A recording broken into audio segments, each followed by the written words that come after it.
Oi, pessoal. Então, essa aqui agora a gente vai continuar falando sobre as tradições orais e a gente já tinha falado a professora já tinha falado no vídeo anterior sobre os griots e agora a professora vai falar sobre o jongo.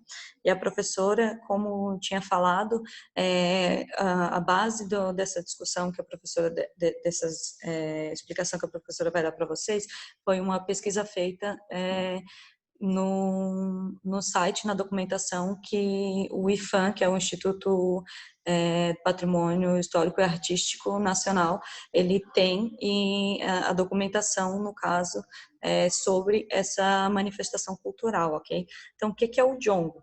O jongo ele é uma forma de expressão afro-brasileira, assim como o griot, que tem origem africana e veio para cá também. E ele como o griot também, ele tem essa parte da do repasse das histórias, da poesia, da dança, da música e tudo mais. Então, ele também traz a percussão dos tambores, traz a dança coletiva e tem todo uma base, né? Como a gente tinha falado de trabalhar com mitos, ele fala também sobre a prática dos mitos africanos lá. Normalmente ele é praticado em quintais de periferias urbanas, assim, né? De lugares que, como a gente já tinha estudado quando a gente falou sobre a desigualdade social, que são afetados economicamente, são desfavorecidos, ok? Então, em algumas comunidades rurais do Sudeste brasileiro, ou seja, em alguns lugares mais de interior assim do Sudeste brasileiro. Então, aí acontece nas festas de santos católicos e de algumas divindades afro-brasileiras, em festas juninas, na festa do Divino, no 13 de maio, que foi a abolição da escravatura, foi a assinatura da Lei Áurea, ok? Então, nesse ritmo, nessa estrutura, nesses lugares que ele costuma acontecer. Então, o jongo ele é uma forma de louvação, no caso de adoração aos antepassados, né? Ele é uma afirmação das tradições africanas e tem raízes nos saberes, nos ritos e nas crenças dos povos africanos, principalmente na linguagem deles. É, então, tem uma origem é, nos saberes e respeito aos ancestrais. Então, aqui no Brasil, o jongo ele foi mais consolidado, ou seja, ele foi como é que a professora pode dizer, tipo, ah, tá, então isso aqui é o jongo, é assim, tipo, foi estabelecido como o jongo entre os escravos, que eles trabalhavam nas lavouras de café, né, e de cana-de-açúcar no Sudeste brasileiro, principalmente no Vale do Rio Paraíba, isso nos tempos da escravidão. E era através de poesias, de metáforas, e isso que permitiu que eles praticassem também e começassem a fazer as danças e se comunicar por meio dos pontos, que a professora vai falar o que que é, e os capatazes e os senhores deles, ou seja, os seus patrões, eles não conseguiam entender porque eles falavam em outras línguas. Então, ele sempre foi meio que não queremos que vocês façam isso porque a gente não entende, vocês podem estar planejando uma rebelião, alguma coisa assim. Então, ele era marginalizado e era e dentro da comunidade ali, eles acabaram criando uma linguagem própria, né? Uma linguagem cifrada, que vocês devem conhecer aí, tipo, a criptografada, para que as outras pessoas não entendam, ok? Então, o que que acontecia? O tambu, o batuque, tambor, e eles são, o jongo, eles são nomes que o jongo tem. E ele pode ser cantado, tocado de diversas formas, depende do lugar onde ele é praticado, né? Então, sempre existe diferença de um lugar para o outro, assim, existe também o que é semelhante, o que é parecido, né? O que existe as características comuns, no caso, as características parecidas, presentes, né, no jongo em todos esses lugares, porque apesar de ser diferente em vários lugares, tem sempre a mesma base, que é essas poesias, essas danças e músicas, ok? Agora o professor vai falar de alguns dos elementos específicos que fazem parte aí da, da tradição do jongo aí que estão presentes na prática do jongo, né? O primeiro deles, os tambores, que são feitos a partir de tronco de madeira e de couro de animal. Eles são os elementos centrais porque e são sempre reverenciados pelos jongueiros. Eles são sempre muito importante para um jongueiro porque é por ali que eles fazem os batuques, eles fazem a música e daí para eles é por ali que eles se ligam com o mundo espiritual e que daí eles fazem essa conexão com os seus antepassados. Vocês a professora vai falar aqui que também outras manifestações brasileiras, afro-brasileiras no caso, que também usam alguns desses elementos, são a Umbanda, o Candomblé, e eles têm essas formas de conexão aí, que eles têm esse meio de usar os tambores, de usar a música para se conectar com seus ancestrais ali. Então, alguns desses tambores, eles chegam a ter mais de 100 anos de batuque, eles são passados de geração em geração, para vocês terem noção do tamanho, da importância que eles têm, né? E eles têm o guardião deles, que é o líder da comunidade ali, que cuida dele, que faz essa preservação desse instrumento. Então, os instrumentos, né, que acompanham os jongos, eles podem variar aí de um grupo para o outro a forma, só que a formação musical que normalmente acontece é que tem dois ou três tambores aí que eles chamam de tambu, de candongueiro e de cachumbo ou candongueira ali. E algumas comunidades eles usam também o tambor de fricção, que ele é uma espécie de cuíca, que maior assim, que é conhecida como puíta ou uma agnoma puíta, ok?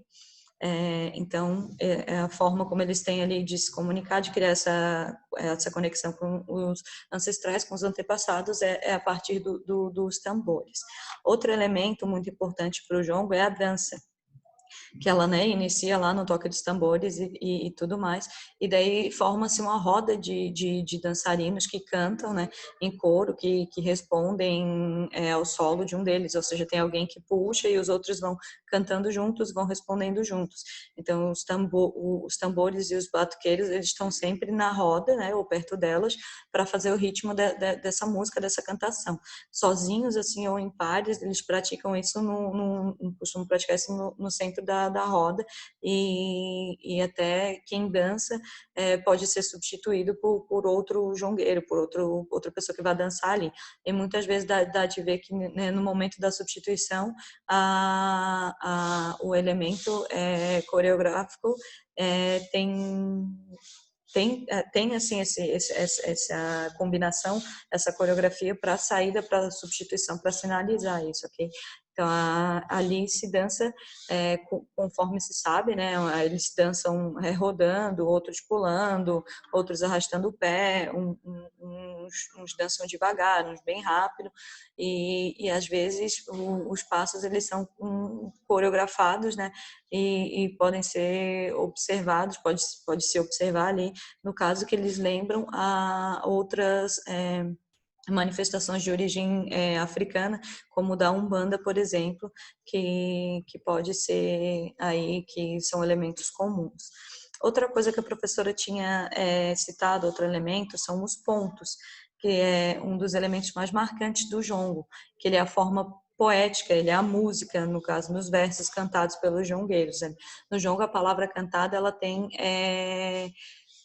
características assim únicas para se expressar. Como a gente tinha falado,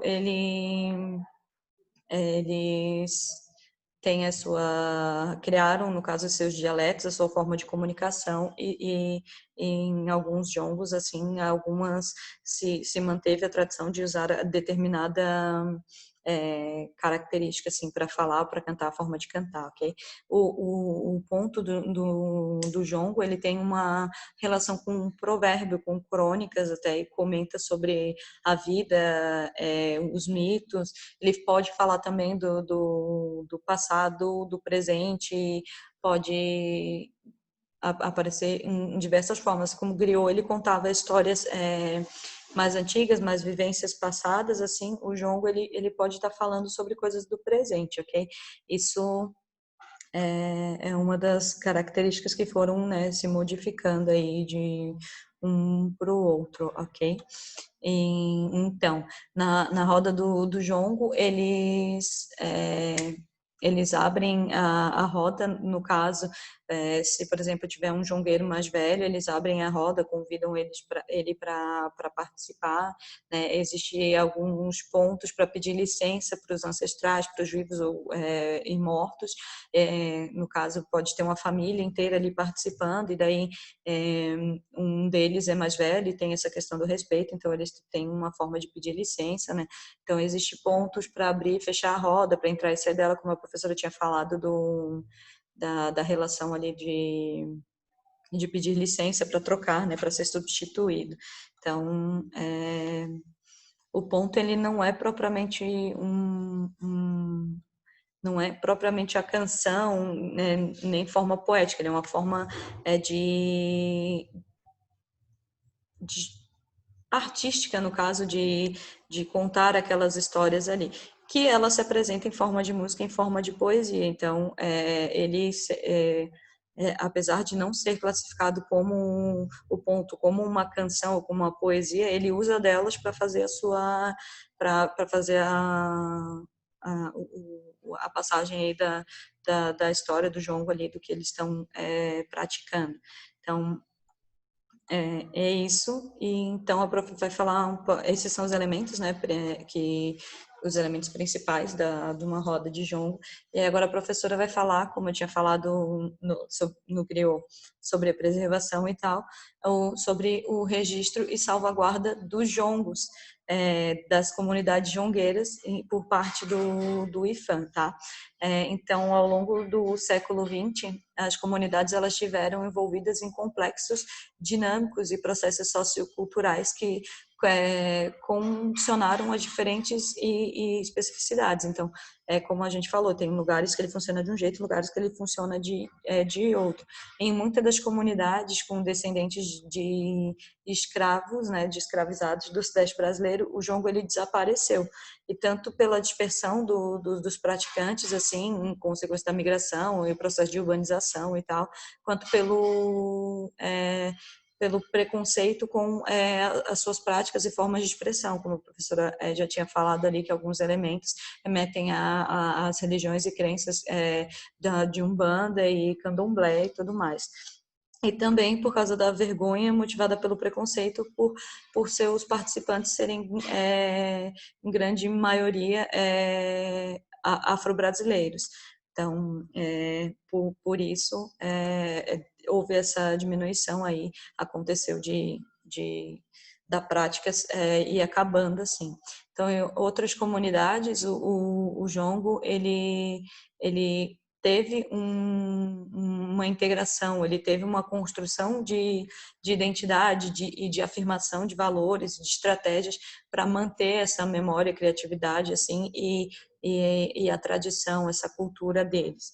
Então, em alguns lugares ele foi desaparecendo, em outros lugares ele acabou sendo um recurso de expressão e como a professora pode dizer, de manifestação de orgulho mesmo da sua origem e tudo mais. Então,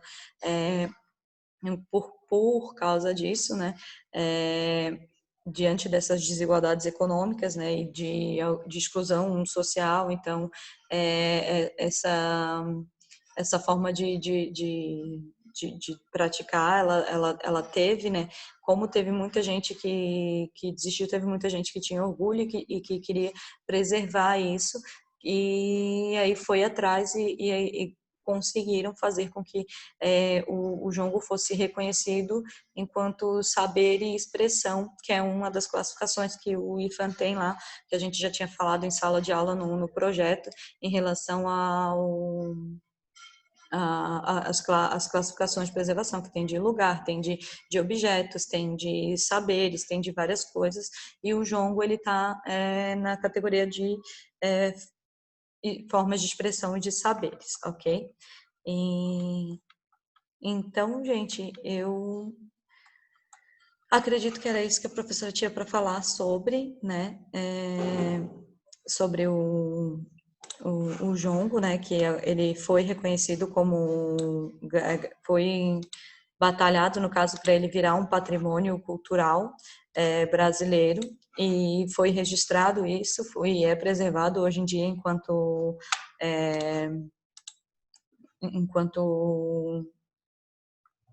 como a professora falou, expressão de saber pelo IFAM, ok? Então, era isso. Então, qualquer dúvida, qualquer comentário que vocês tiverem em relação a isso, podem mandar por mensagem para a professora ou podem esperar na videoconferência, ok? Então, bons estudos para vocês.